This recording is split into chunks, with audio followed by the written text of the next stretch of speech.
1 июля открытому акционерному обществу «Нерюнгри-Энергоремонт» исполнилось 2 года, с чем мы поздравляем весь коллектив предприятия.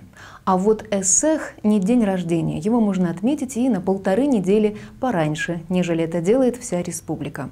Получается очень практично. Национальное торжество, День России и День муниципального образования Нерюнгринский район. Компактный праздник для каждого, в очередной раз опровергающий утверждение, что нельзя объять необъятное. Самым колоритным моментом праздника было, разумеется, выступление творческой группы Мегина Кангаласского улуса. Впрочем, представители трудовых коллективов города и района старались не отставать от гостей и уже традиционно представили зрителям свои предприятия и организации, пройдя по обрядовому комплексу красочными колоннами.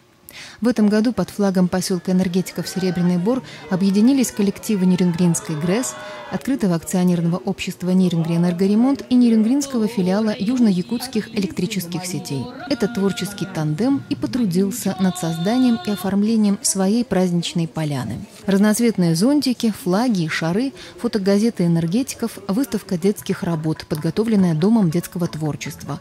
Может быть, все это не очень национально, но зато нарядно и весело. Кроме того, была подготовлена большая развлекательная программа с конкурсами, посвященными якутскому героическому эпосу Ланхо, играми, спортивными состязаниями и огромным количеством подарков для всех участников.